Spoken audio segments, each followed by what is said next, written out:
Vision Gun Entertainment. You know the rules. You definitely know how the fuck we play, you heard? Yeah, man. I'm just sitting in the lab, smoking, having my ritual. It's early, blessed morning. We in the spring vibe of things. Even though, the weather in New York is very misty, rainy, and fucked up. So don't get it twisted, man. Still have your leathers. Still pull out your Avirexes. I'm about to put on my Avirex. Still put on your Mac coaches, your Mackage coats, and still your Timbs, your latest Jordans, whatever you like to do. Still dress accordingly, you know what I'm saying? We ain't gonna get that lovely weather until, a few weeks from now. We may probably get something good to me. But anyway, man, getting off the zone, you know what I'm saying? Back to the zone of things, man. I'm just reminiscing. And, in this hip-hop game, that we in this 50-year run, if you made it in the position where you can be named as amongst the 50 top greats or whatever, even when we talking all times or we talking in just in a lyric factor, it's a blessing if you can be called out and be in one of them greats, you know what I'm saying? Especially when 30, 40 years ago or whatever, how much some of these dudes have stopped making music, it's still good to hear the respect that a Rakim still gets. And Rakim don't put music out as often. KRS-One, he's still active though. The respect that he gets. The respect that a LL Cool J, the greats, Grandmaster Caz, a Kool Herc. The respect you have when you hear a name like Kurtis Blow. As time goes by, we all got a position and a role to play. We all got certain things that we should be putting ourselves involved in certain areas that we should focus on, and certain things that we have to do to keep it going. And then sometimes you gotta know when to hold and fold. Sometimes you gotta know that you probably can't get in the court anymore and dribble like these youngsters are, or these middle-aged men are right now, because your knees ain't that great. This is not 1979. This is 2024. And you decide to say, hey, man, you see these guys in their 40s, 30s, playing ball, and you thinking about 85, what you was doing in the Rucker Park, and what you was doing in St. Nicholas Park, and what you was doing in the Bronx. You was murdering people on West 4th Street. You was slam dunking on kids. You start to get that feeling and that image, and you just somewhere in the park, in the Bronx somewhere. You're 69 years old, and you see these kids jumping and running. You still in good shape. You still got it. You start to get a flashback. You grab the ball. You start moving. Then you look, you say, hey, man, what's up, man? You scrubs want to get it in? And you're like, man, Pops, man, sit down, man. Do a little, you know what I'm saying? Young niggas, the men are like, what's wrong with this dude? So you get on the court, you do a little move, guess what? You just split your fucking ankle. Sit your ass down.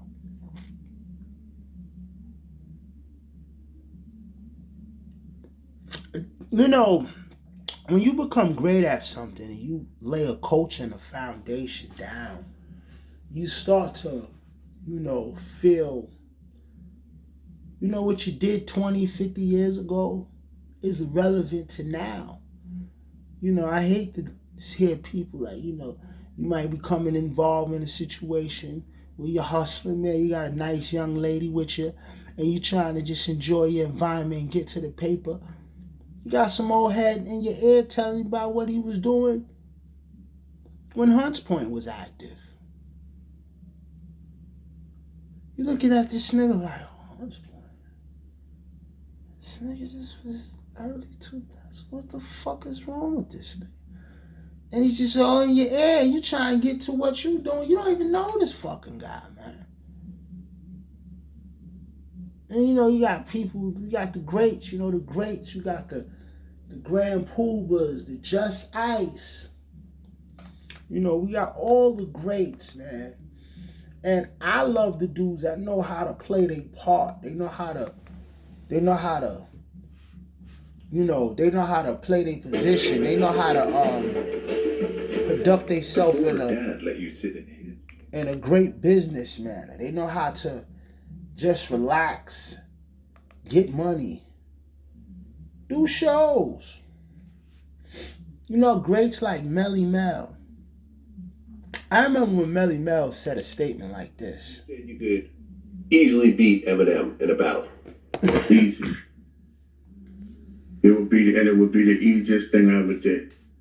Easy. Okay, explain.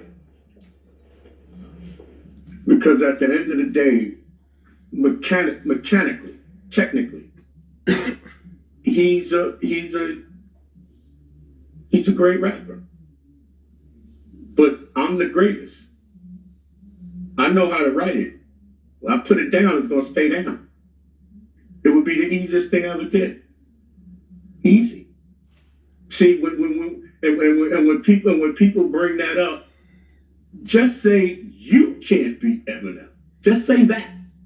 But I've been doing this all my life. It would be even the battle end. It would be the easiest thing, and I don't even write like I used to write. It ain't even like I wrote this. No, nothing like that. This is my destiny.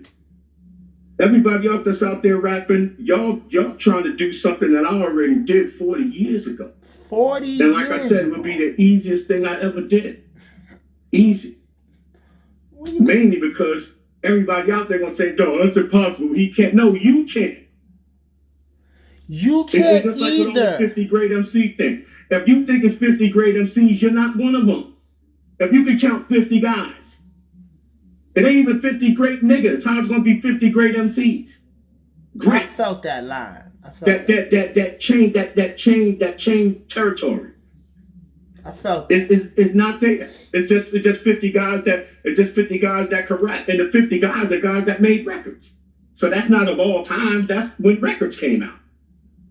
You see what I'm saying? Like my mechanics and my dynamics and my knowledge of what rap is all about, it supersedes anything that goes on out there. But it's just that piece of, you see, this is what people are looking at. Just this old motherfucker, how he gonna beat so-and-so? Easy, because I'm an old motherfucker. I've been doing it longer. I'm gonna do it better than you. I'm gonna come off better. I'm gonna come off better. I'm gonna come off better. And that's my whole thing with all this hip hop shit. I don't pray.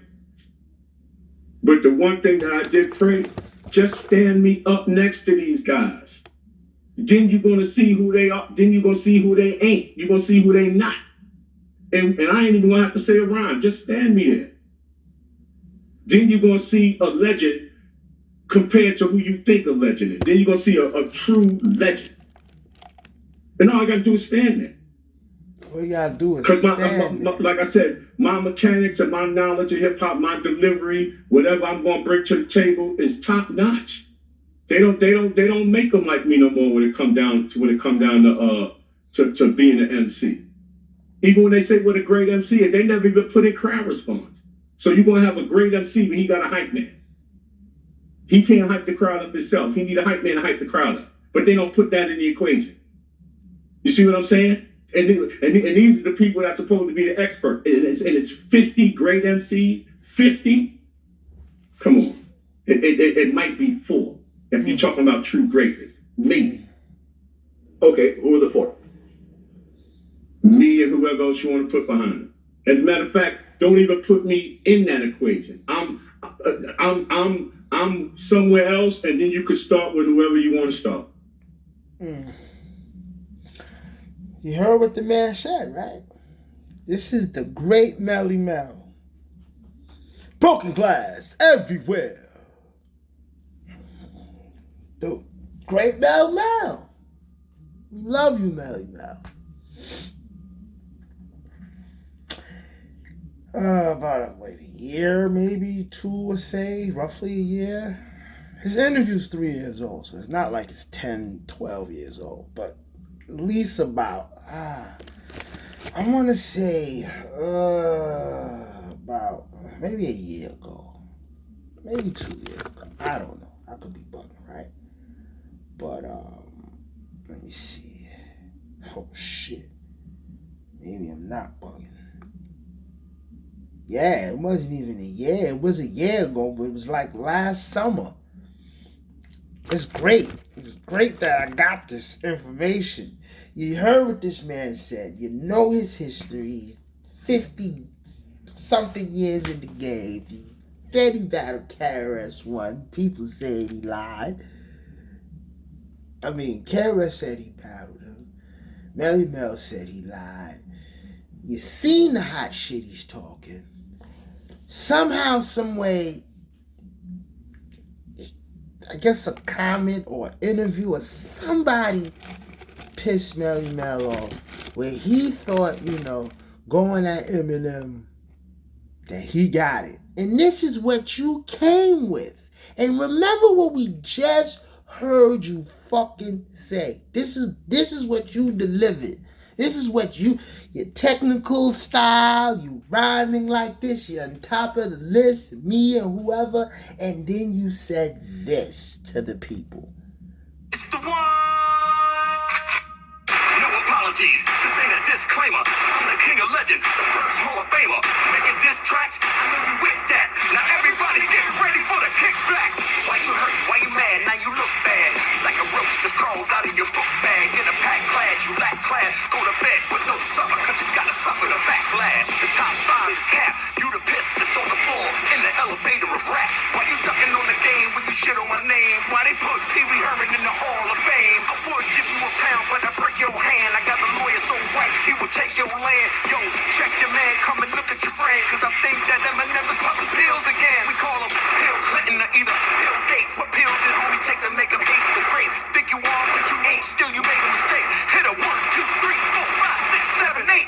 I'ma give your fans one more chance to go online and re-energize that bromance. After that, say your last goodbye. Cover 4, put Matthew's lights out. I'm turning up the fucking Wi-Fi. Another little kid, don't hate the greats. More white chalk, more yellow tape. Who that? Who that? Melly Mel.